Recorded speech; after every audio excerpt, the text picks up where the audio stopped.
தஞ்சை மாவட்டம் திருவிடைமருதூரில் 60 லட்சம் ரூபாய் மதிப்பீட்டில் 50,000க்கும் மேற்பட்ட நூல்களுடன் கூடிய புதிய நூலகத்தை முதலமைச்சர் ஸ்டாலின் காணொலி காட்சி வாயிலாக திறந்து வைத்தார்.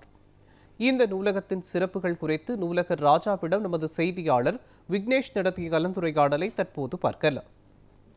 தஞ்சை மாவட்டம் திருவிடைமருதூரில் சுமார் 60 ஆண்டுகள் பழமையான நூலக கட்டிடமானது முற்றிலும் புனரமைக்கப்பட்டு நவீன வசதிகளுடன் கூடிய சுமார் 60 லட்சம் மதிப்பீட்டில் இன்றைய தினம் இந்த நூலக கட்டிடமானது தமிழக முதல்வரால் காணொலி காட்சி மூலமாக திறந்து வைக்கப்பட்டுள்ளது.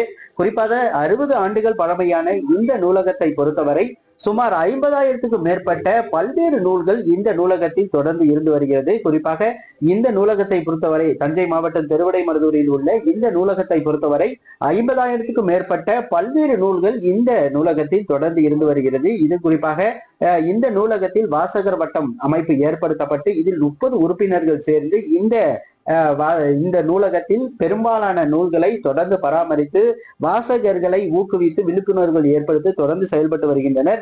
இந்த நூலகத்தின் சிறப்புகள் குறித்தும் இந்த நூலகத்தில் இருக்கக்கூடிய இந்த நூல்கள் குறித்தும் இந்த நூலகத்தினுடைய நூலகர் நம்மிடையே இணைந்துள்ளார். அவரிடம் கேட்போம். இந்த நூலகத்தின் தனி சிறப்புல வந்து 54,000 மேற்பட்ட நூல்கள் வச்சிருக்கோம்.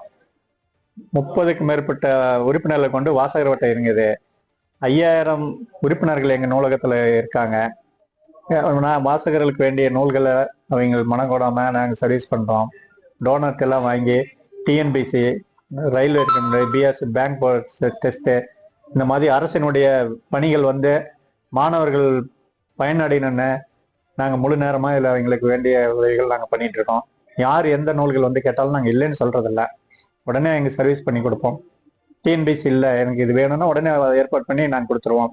அதனாலேயே வாசகர்கள் வந்து எங்களை தேடி வராங்க, மாணவர்களும் தேடி வராங்க. எங்கள்கிட்ட வந்து 9 கம்ப்யூட்டர் வச்சிருக்கோம் வைஃபை வசதியோட. அவங்களுக்கு நாங்கள் வைஃபை வசதி கூட கணினி பயன்படுத்துறதுக்கும் அனுமதி கொடுத்துட்டு இருக்கோம். ஏன் இந்த நூலகம் வந்து 1960 ஏற்படுத்தினாங்க. கிட்டத்தட்ட 65 ஆண்டுகளா இந்த நூலகம் செயல்பட்டுட்டு வருது. மக்கள் தொகை பெருக்கத்துக்கு ஏற்ப முன்ன சிறிய நூலகமா இருந்தது.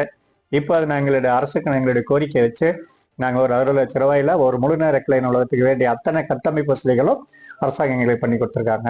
இப்போ திருவிடைமருதூர்ல இருக்கக்கூடிய இந்த நூலகத்துல வாசகர் வட்டகம் அப்படின்னு ஒரு அமைப்பு ஏற்படுத்தப்பட்டிருக்கு. அந்த அமைப்புல உறுப்பினர்கள் எத்தனை பேர் இருக்காங்க? இந்த வாசகர் வட்ட அமைப்பினுடைய பிரதான வேலை என்னங்க? ஐயா, அந்த வாசகர் வட்டத்துக்கு வேலை வந்து மக்களுக்கு வந்து என்ன இல்லையோ கொண்டு போய் செல்லணும், நூலகத்தை முழுமையா பயன்படுத்தணும். நூலகத்தினுடைய சிறப்புகளை பத்தி வாசகர்கள் வட்டத்தின் மூலியமா மக்கள்கிட்ட ஒரு விழிப்புணர்வு ஏற்படுத்தி நூலகத்துக்கு வராதவங்களை கூட்டிட்டு வரதான் வாசகர் வட்ட பணியை செஞ்சுட்டு இருக்காங்க. இப்ப ஐயா சொன்னது மாதிரி இந்த நூலகத்தை பொறுத்த வரைக்கும் சுமார் 50,000க்கும் மேற்பட்ட நூல்கள் இந்த நூலகத்தில் இடம்பெற்று இருக்கிறது. இந்த நூலகத்தில் 30 பேர் கொண்ட இந்த வாசகர் வட்ட கிளை அமைப்பும் அந்த அமைப்பு உருவாக்கப்பட்டு இந்த புத்தகங்கள் பராமரிப்பாக இருக்கட்டும், அதே போன்று வாசகர்களை ஊக்குவிக்க இவர்கள் எடுக்கக்கூடிய நடவடிக்கைகள் இருக்கட்டும் தொடர்ந்து பாராட்டுக்குரியதாகவே இருந்து வருகிறது.